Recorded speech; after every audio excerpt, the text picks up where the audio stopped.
سڵاو بەڕێزانم کاتتان باش بەرنامەی ڕوماڵی هەفتەتان پێشکەش دەکەم. تارمایی و لێکەوتە خراپەکانی ڤایرۆسی کۆرۆنا هێشتا ئابووری بەرەوکی ئابووری جیهانی بەرنەداوە. کەم نەبوون ئەو دامەزراوە گرنگە ئابووریانەی کە بەهۆی لێکەوتە خراپەکانی ڤایرۆسی کۆرۆناوە تووشی مایەپووچبوون بوون. لە ئێستادا هەوڵێکی ئەمەلایەنەی ئابووری لە تەواوی جیهاندا دەستی پێکرۆ بە تایبەتی وڵاتانی کە پشتیان بە نەوت بەستوو لە هەمان کاتە زۆرترین زیانیان بەرکەوتووە بەرامبەر بە ڤایرۆسی کۆرۆنا بۆ دووبارە سەرپێخستنەوەی ئابووریەکانیان. بۆیە ئەوەی کە ئێستا ڕوودەدات جەنگێکی ئابووری نەک سیاسی هەرێمی کوردستان پێگا جوگرافیەکەی لەکوێی ئەم گۆڕانکاریاندا عەقڵی ئابووری و سەرمایه‌گوزاری ئەمە لە ئاستێکدا بتوانێت پێ بە پێ لەگەڵ ئەم گۆڕانکاریاندا هەنگاو بێت. لە بەرامبەردا ڕۆڵی حکومەت دامەزراوە ئابووریەکان دەبێت چی بێ بۆ سەرپێخستنەوەی ئابووری هەرێمی کوردستان. من لەگەڵ هەموماندا کۆمەڵێک بابەتی کە سەبارەت بە دۆخی هاورده و هەنارده لە ئێستا هەرێمی کوردستان بە میوانداری بەڕێز شێخ مستەفا شێخ عەبدوڕەحمان سەرۆکی یەکێتی هاورده و ناردنکاران تاوتێ دەکەم. کاک شێخ سپاس بۆ ئەم دەرفەتە. زۆر سپاس بۆ ئێوە بەڕێزیش دەستان خۆش. کۆتایی پێشەکەیەکە دەکەمە پرسیارێک ئێستا جوڵەیەکی ئابووری لەسەر ئاستی کۆی جیهان بۆ دووبارە سەرپێخستنەوەی ئابووری دەستی پێکردووە. هەرێمی کوردستان پێگە جوگرافیەکەی پێگە ئابووریەکەی لەکوێی ئەم جنگ و جۆڵەدایە لە ئاستێکدایە بتوانێت پێ بە پێ هاوشانی و گۆڕانکاریانە هەنگاو بنێ. بەناوی خوای گەورە ئێمە ئەگەر بڕوانینە ئەوەی کەوە هەرێمی کوردستان لە ساڵانی ڕابردوو توانی بوویکەوە ئابووریەکی بەهێز دروست بکە و هاوردەکارانیش لە نێو ئەو ئابووریەدا توانی بوویان کە بازاڕەکانی هەرێمی کوردستان بجوڵێنن و زۆرترین کاڵای جیهانی بێننە هەرێمی کوردستان. بەڵام بەهۆی ئەم کۆرۆناوە بەڕاستی کە سەرتاسەری جیهانی گرتبووەوە هەرێمی کوردستانیش بە دەرنەبوو لەوەی کەوە لەو قەیرانە ئاڵۆزەدا بوو. بەڵام لە ئێستادا کە وڵاتانی جیهان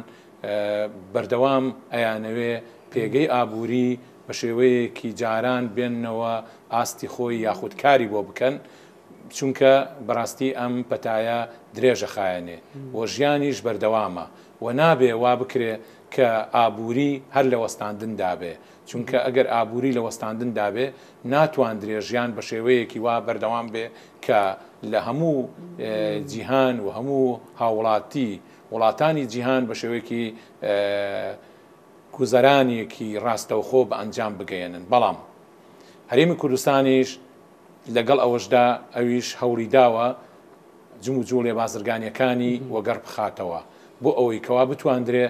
لە ئاستی جیهاندا دواکەوتوو نەبێ، بتوانین ئێمەش وەکو یەکێتی هاورده و نانکارانی کوردستان ئەندامانی ئێمە کە ئەو کارانەی لەو پێش ئەنجامیان داوە بتوانن زیاتر کارەکانیان بەرەو پێشەوە بەڕۆن و لە کاتی کۆرۆنادا کە نەتواندرابوو بە شێوەیەکی بەرفراوان کارەکانیان بە ئەنجام بگەێنن، ئێستا هەوڵە دەن بتوانن کارەکانیان بە شێوەیەکی ڕاستەوخۆ لەگەڵ کارخانەکانی جیهان ڕاستەوخۆ بێننەوە ئاستی خۆی. باشە ئەم هەوڵە بازرگانی کە لە پاش قۆناغی کۆرۆنا دەستی پێکردووە لە ئاستێکدایە بگۆنە بتوانێت ئابووری هەرێمی کوردستان لە گۆشەگیری ڕزگار بکات، یعنی هەوڵەکە لە ئاستێکدا لە جێگەی تمۆحی ئێوەدا وەکو کەسێکی ئابووری ناس لە نزیکەوە ئاگاداری ڕەوشەکەن. ئێمە وەکو یەکێتی هاورده و نانکارانی هەرێمی کوردستان کە ئەبینین لە ڕوانگەی یەکێتیەکەمانەوە ئەبینین ئەندامانمان لە جموجۆڵێک و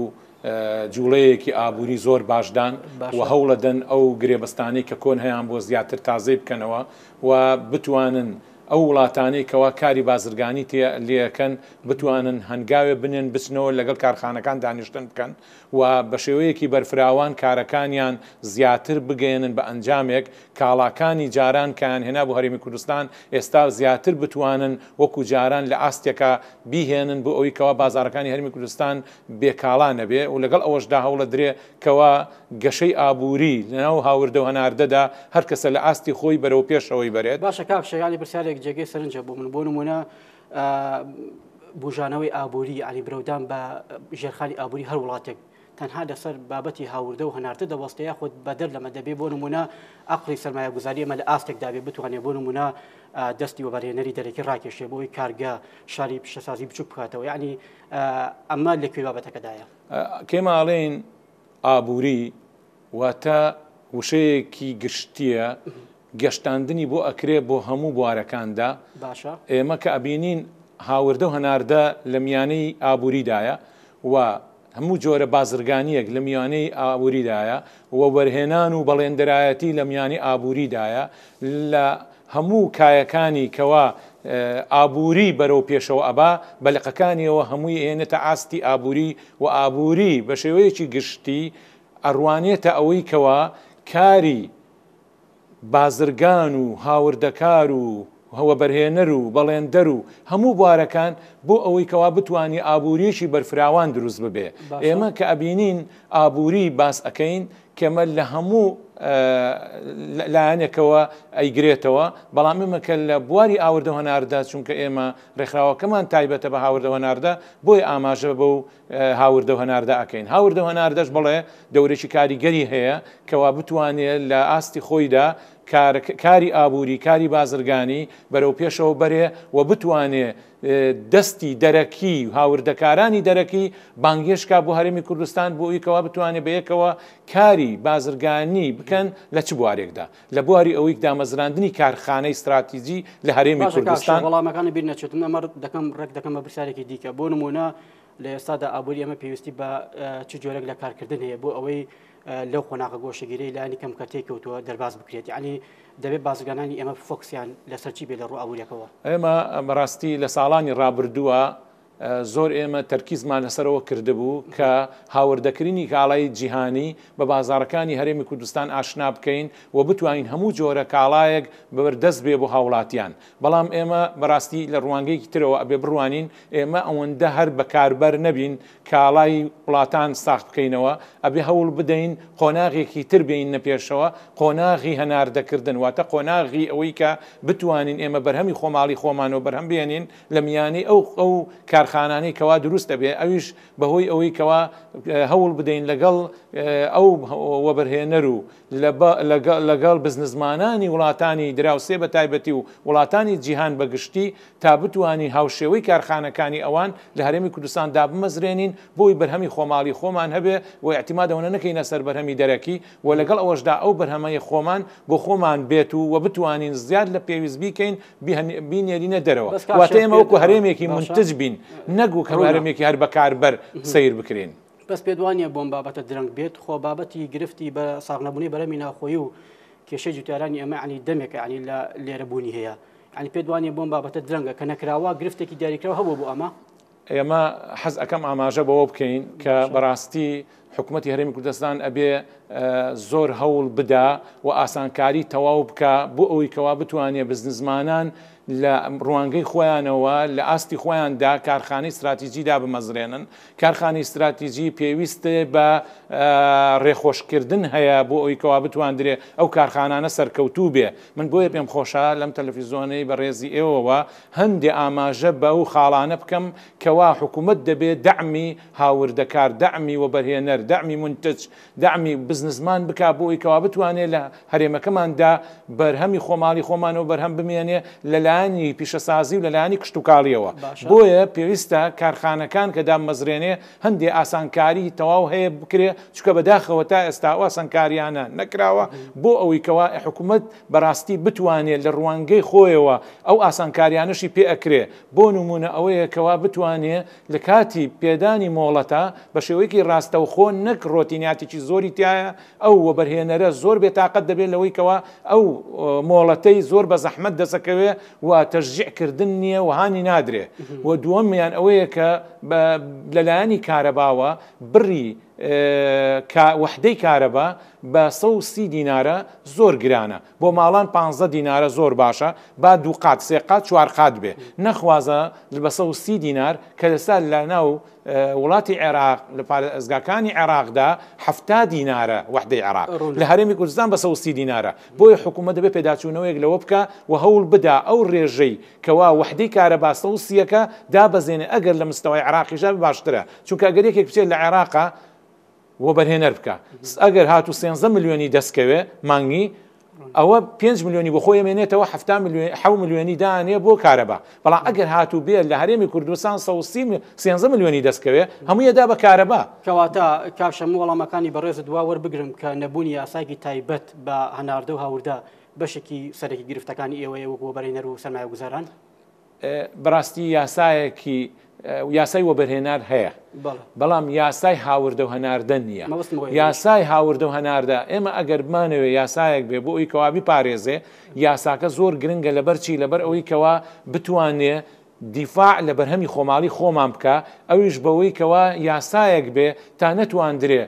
ئەگەر یەکێک کارخانەی دانا بەرهەمە خۆماڵیەکەی خۆمان ئەتوانین حکوومەت وا یاساکە دانێن نەتواندرێ هاوشێوەی ئەو بەرهەمی کە خۆمان و بەرهەمی هێنین بێنێتە هەرێمی کوردستان یاخود بڕێکی زۆری گومرگ لەسەردا بنێ بۆی نەتوانێ بیهێنێت تا ئەوەی خۆمان ساغە بێتەوە بۆیە من حەزم کرد بۆ تەواوکەم ئەگەر لایانی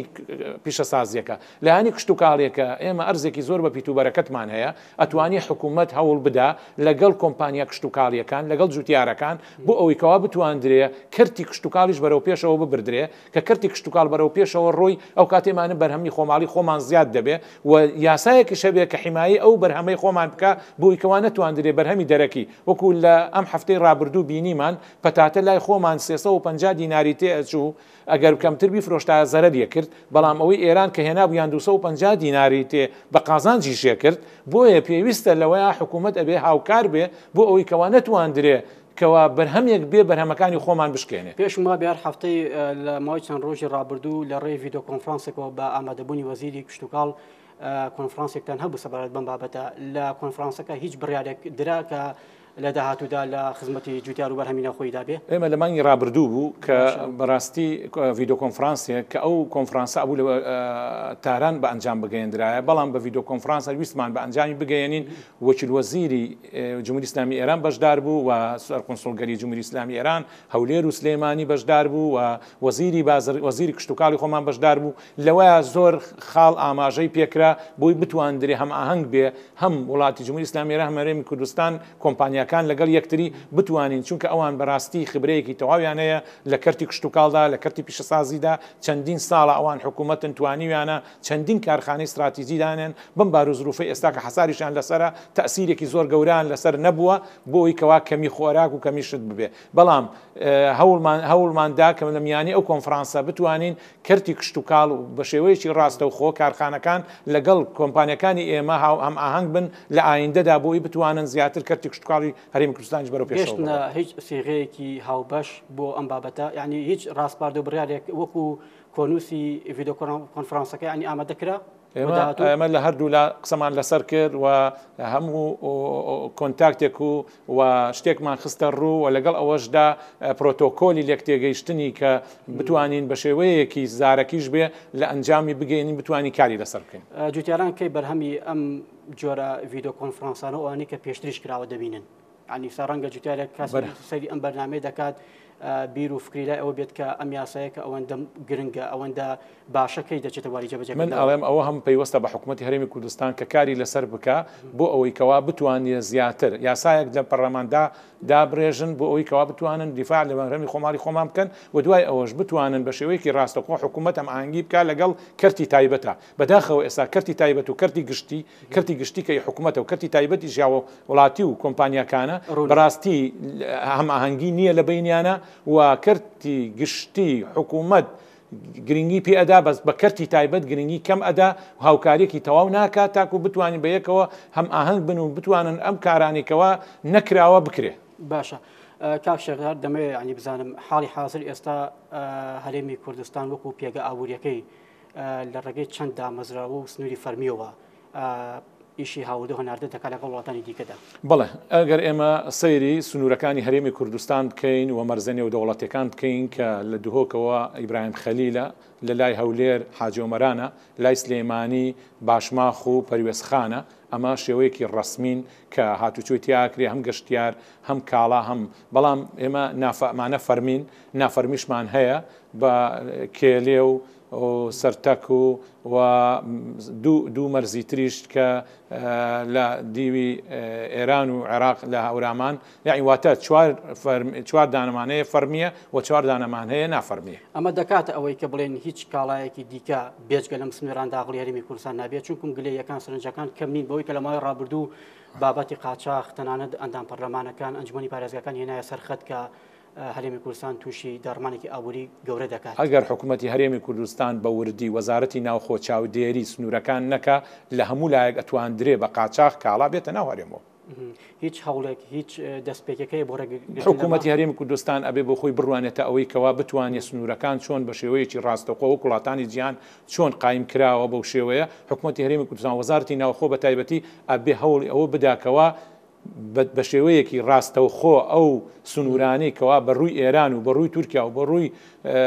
تورکیا و سووریا و ئێرانەوە هەمانە ئەبێ بە شێوەیەکی ڕاستەوخۆ تەداخل بکات تاکو و هیچ دزەیەکی نەخ هاوردەکردنی کاڵان هیچ شتێکی لێ نەکرێت. یەکێتی هاوردە و ناردنکاران لەم بابەتەدا دەبێت ڕۆڵی چی بێت ڕەنگە بابەتی ڕێخستنی هاوردە و هەناردە بە پلەیەک ئیشی ئەوە بێت. ئێمە لەگەڵ ئەو کەسانەی کەوا شێوەیەکی ڕسمی هاوردەی کاڵا دەکەن لەگەڵ ئەوانە نین کەوا بە شێوەیەکی نافەرمی یاخۆت بە نادروست کاڵا دێنن ئەوانەی کە دێنن بازرگان نین بازرگان حرە خۆی سربەستە بە شێوەیەک بەڵام کەسانێک هەڵەسن بۆ خۆیان شتێنن ئەمانە ناچنە ئەعتیباری هاوردەکار و بازرگانەوە بازرگانیش با من پێو بڵم بەڕاستی وەکو زانایانی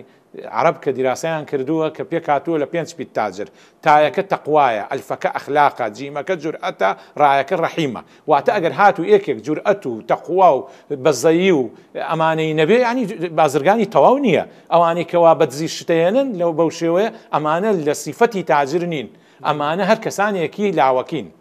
کاکشە یعنی مەرج و ڕێنمایەکان لە یەکێتی هاوردە و ناردنکاران بە شێوەیەک داڕێژراوەکە بۆ نمونە بازرگانێک نەتوانێت کاڵەی خراپیان کوواڵێتی نزم هاوردە هەرێمکە بۆ نمونە هیچ نمونەیەک لایەکە کە بازرگانێک بەهۆی هێنانی کاڵای خراپەوە ڕوبەڕی سزای یاسای کرابێتەوە. یەکێتی هاوردە و ناردنکارانی هەرێمی کوردستان ڕێکخراوێکی ئابووریە کە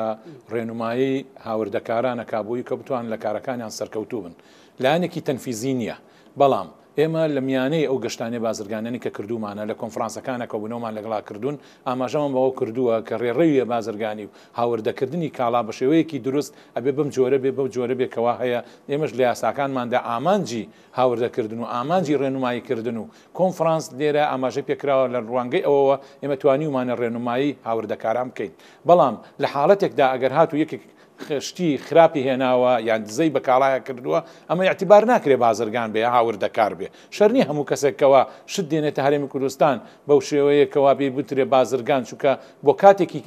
کاتێک شتێگەهێنێ بۆ ڕبحێکی کاتی و ئەڕوا بازرگان ئەوەیەکەوە بناغەیەکی هەبێ بۆی بتوانێت کاڵا هاوردە بکە کە لە ڕێڕەوێکا بتوانێت وەکو براندێکی هەبێ بتوانێت تەوزیعی کاودابەشی کا بەسەر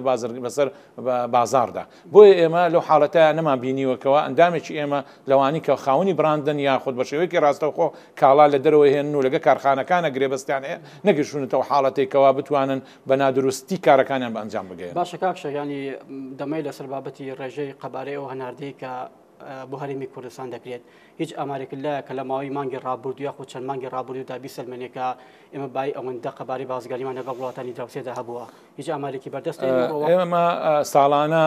قەبارەی بازرگانی هەرێمی کوردستان لەگە وڵاتانی دەرەوە ئاماژە پێەکەین و وایخینە ڕوو. لە ساڵانی ڕابردوو هەرێمی کوردستان زیاتر لە 20 میلیارد دلار ئاڵوگۆڕی بازرگانی کراوە ئەمەش زۆربەی لەگەڵ تورکیا و ئێران کراوە ئێران نزیکەی 6 میلیارد دلار ئاڵوگۆڕی بازرگانی لەگەڵا کراوە وڵاتی تورکیا زیات نزیکەی 10 میلیارد دلار ئاڵوگۆڕی بازرگانی لەگەڵدا دەکرێت باقی تری زیاتر لە 4-5 میلیارد دلاریش لەگەڵ وڵاتانی جیهان بەگشتیدا دەکرێت بۆیە ئێمە ئەبینین لەگەڵ وڵاتی تورکیا و لەگەڵ وڵاتی ئێران لە بەسیفەتی ئەوەی کە دراوسێ و وەکاڵەکانیان زوو ئەگاتە جێ و نرخەکانیشیان مناسبە و هەندێک جار کوالیتیشیان بەرزە یعنی زۆر بە تایبەتی تورکیا بۆیە کاڵەکانی ئەوان بە زۆری دێتە هەرێمی کوردستان و ئاڵوگۆڕی بازرگانی لەگەڵ ئەواندا کراوە واتە بەگشتی ساڵانە زیاتر لە 20 میلیارد دلار ئاڵوگۆڕی بازرگانی هەرێمی کوردستان لەگەڵ وڵاتانی جیهاندا دەکرێت. ئەم ڕێژەیە بە نیسبەت گەشەی ئابووریەوە بۆ هەر وڵاتێک ڕێژەیەکی باشە بۆ ئێمە یاخود کەمە یعنی بۆ نمونێ پلانتان هەیە کە لەم ڕێژەیە زیاتر بەرزکەنەوە ئێمە لە ساڵانی 2013 بە بڕی ئەوەی ویسمان زیاد قەبارەکە بۆ ئەوەی بتوان دەرێت زیاتر بەرفراوان ببێت بەڵام بەداخەوە کە شەڕی داعش هاتە پێشەوە ئەوش ئەستەنگێکی دروست کرد بۆ بواری هاوردە و هەناردە و بە ئابووری لە هەرێمی کوردستان و عێراق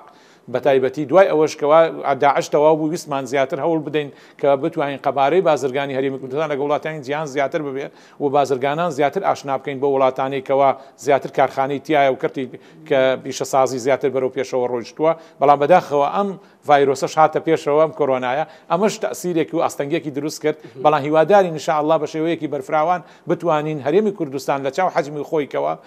دانیشتوانێکی بە شێوەیەکی وا 6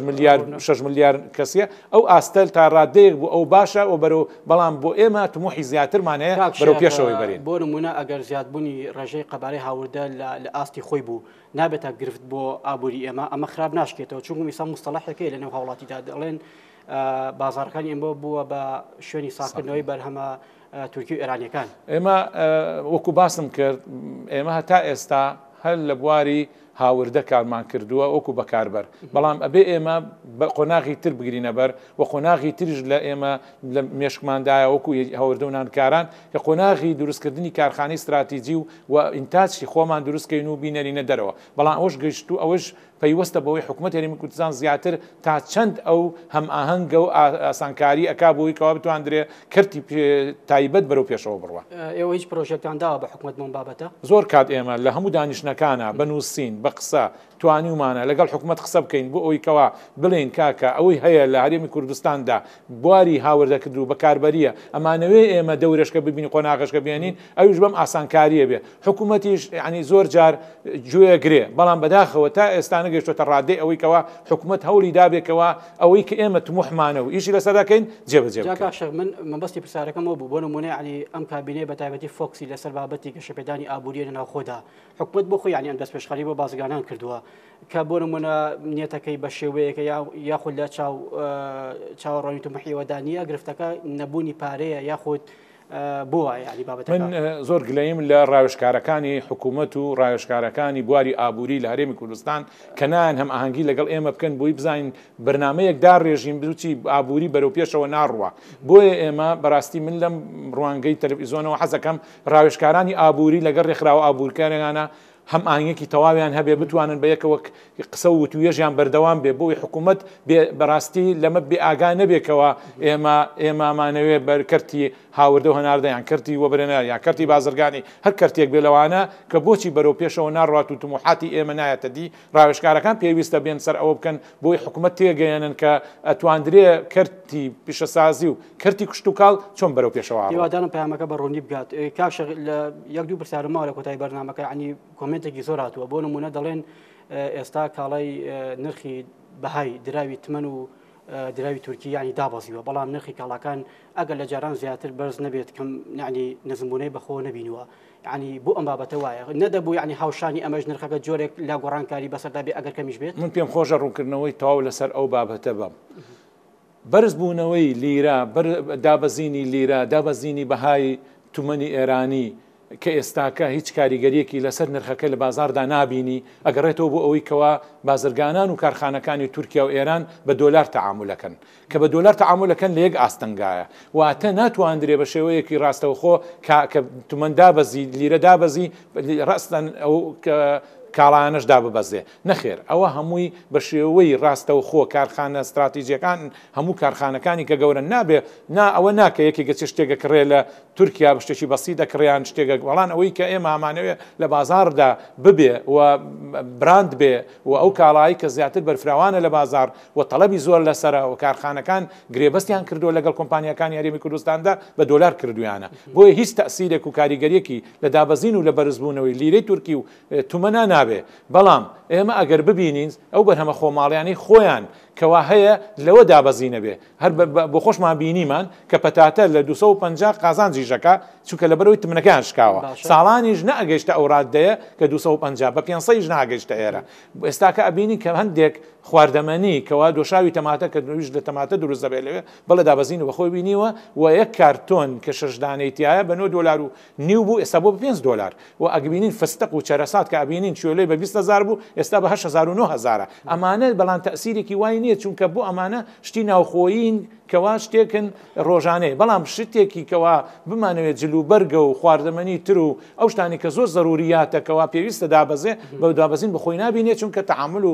ئاڵوگۆڕی بازرگانی بە دۆلارەکە بازرگانانی ئێمە سەرمایە گوزارانی ئێمە کە ئەو کاڵاوشومەکانی کە لە وڵاتێکی تورکیا یاخود ئێران و هاوردەی دەکەن ناتوانن ینی مامەڵەکانیان بە دراو پێچاوانەکەنەوە بیکەن بە لیرەی تورکی یاخود دراوی ئێرانی ئەمە قورسە ینی ئەمە زۆر قورسە چونکە هەر دوولا لەسەرەوە پێک نایەن بەرەوەی کارخانەکە خۆی بە دۆلاری فرۆشێ و بازرگانەکەی ئێمەش پێی خۆشە بەو شێوە بێ لەبەر ئەوەی تووشی زەرەرەومەندێک نەبێت کە دۆلار تمەن بەرزبەرزی و نزمە ڕوا ئەوان با وەکو شتێک قازانجی خۆیان بزان ئەگەر کەم بیان زۆر بێ بەو شێوەیە ئەبێ حەزەکەن کە لە ئاستێکا بێ کە بەرچاوڕوونی بۆ خۆیان دیار بێ چونکە دینار و لیرەی سووری و لیرەی تورکی و تومەنی ئێرانی لەبەرەوەی باروزروفێکی ئەوەیەکەوە حربێکی دەرەکی هەیە لەگەڵا لەبەرەوە بە تەکید ئەو بەهای ئەو دراوانە لە دابەزیندایە بازرگانیش خۆی ناخاتە چارەنووسی ئەوەی کەوا بە نەزانێ بەرەو چی ئەڕوات من یەک پرسیاری کۆتاییمەوە لە ماوەی خوڵکدا وەڵامەکەم دەوێت ئاماژە پێدراوە ئابوووریەکان بۆ ئابووری ئێمە بۆ ئابووری جیهان چی دەڵێن ئابووری جیهان و ئابووری ناو هەرێمی کوردستان بە چاوڕوونیەکی وایان نییە لەم کاتی قەیرانەدا کەوا بتوانن بەرەوچوە بەڵام هەوڵی بۆ ئەدرێ لە هەموو لایەکەوە هەر کەسە و لە ئاستی خۆی بەڵام ئێمە وەکو یەکێتی هەوڵەکانن گەشتبینین ئینشاءالله بۆی بتوانین زیاتر لەم قەیرانەشا و لەم پەتایەش بێ بەرەو پێشەوەی بەرین زۆر سپاس بۆ شێخ مستەفا شێخ عەبدوڕەحمان سەرۆکی هاورده و ناردن کارانی کوردستان سپاس بۆ ئامادەبوونی دووبارە زۆر سپاس بۆ ئێوەی بەڕێز و دەستان خۆش بێ و سەرکەوتوون بینێرانی بەڕێز و خۆشەویست تاوەرێکی دیکە و بەرنامەیەکی دیکە با هیوای تەندروستێکی باش بۆ هەموو لایەک